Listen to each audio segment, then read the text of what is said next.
Welcome to This Explainer. Today, we're exploring a concept that is honestly endlessly fascinating, but also incredibly misunderstood in the realm of human energy and consciousness. If you're here because you're thinking, I want to learn the details of the third eye chakra, or Ajna, serves as the sixth energy center, well, you are in the exact right place. We are going to completely demystify this profound sixth energy center. So, if you've ever felt a deep curiosity about what intuition really is, or how to see the world with absolute clarity, let's get into it. But first, I've kind of got to ask you a weird question. Are you hallucinating a perfect eyeball? I know, it sounds totally bizarre, right? But the visionary Sadhguru actually shares this hilarious anecdote about meditators coming to him, completely thrilled, claiming that after years of practice, they can suddenly see a literal floating eyeball right in the middle of their forehead. They think they've finally cracked the cosmic code. But, as we'll learn today, that is actually a complete misunderstanding of what this energy center represents. Okay, let's dive into this.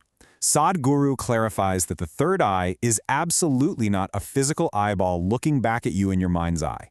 It's entirely about profound intellectual realization.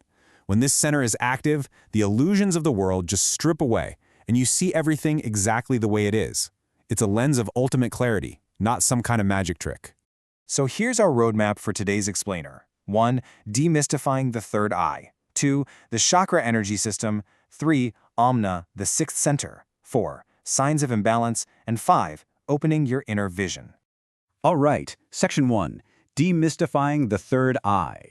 Let's start with the basics. The word chakra actually comes from Sanskrit, meaning wheel or a turning vortex.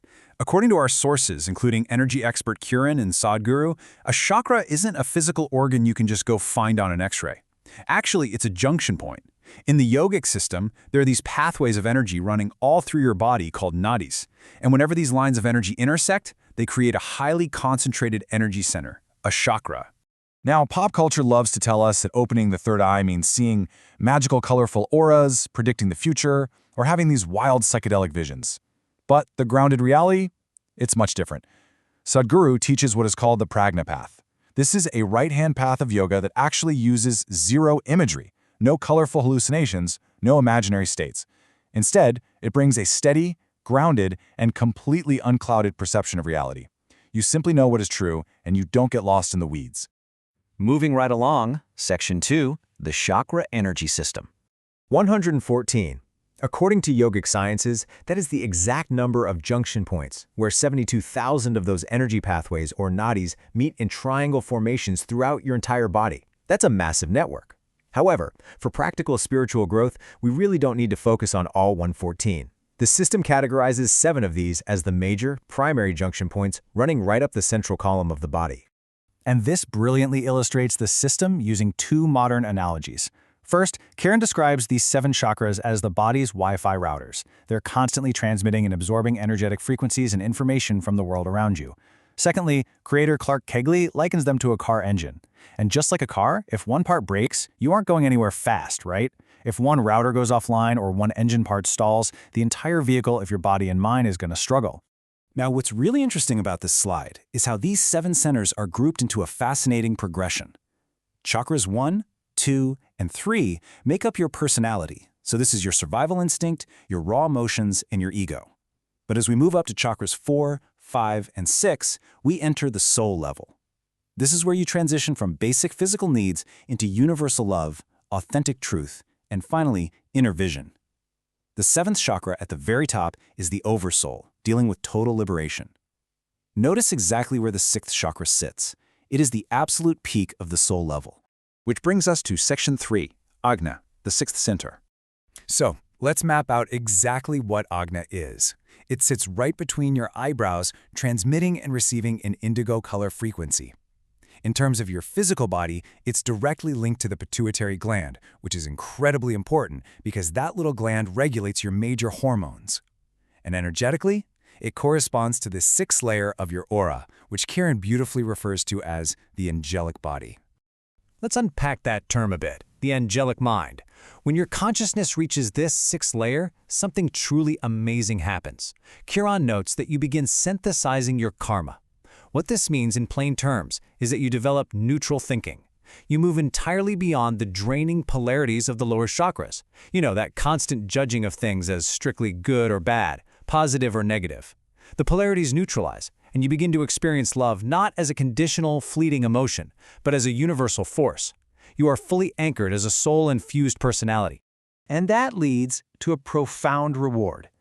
As Sadhguru states, once your energies touch Ajna, you are intellectually realized. You see things clearly. You are at peace. When you aren't constantly fighting reality, when you aren't coloring it with your ego, your fears, or those unhealed traumas from the lower chakras, profound inner peace is just the natural byproduct.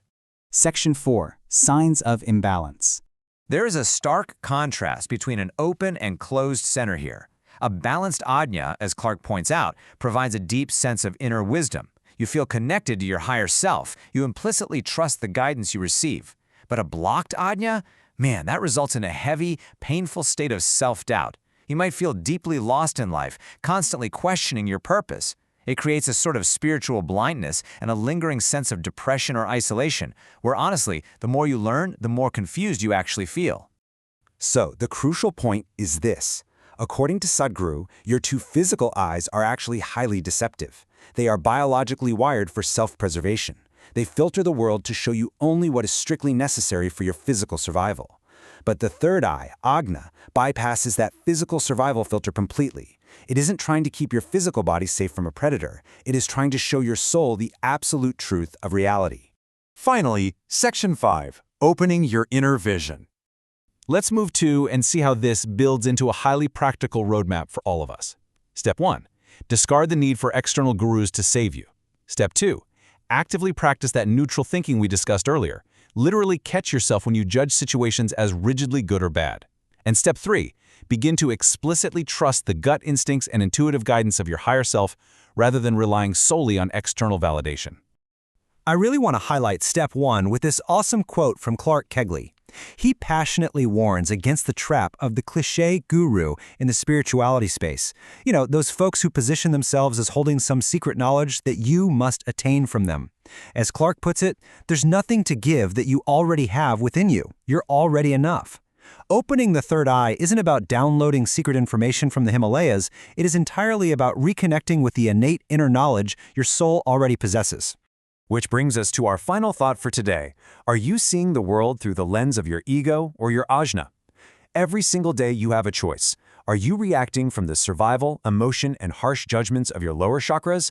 Or are you synthesizing your experiences through neutral thinking, universal love, and the absolute clarity of your third eye?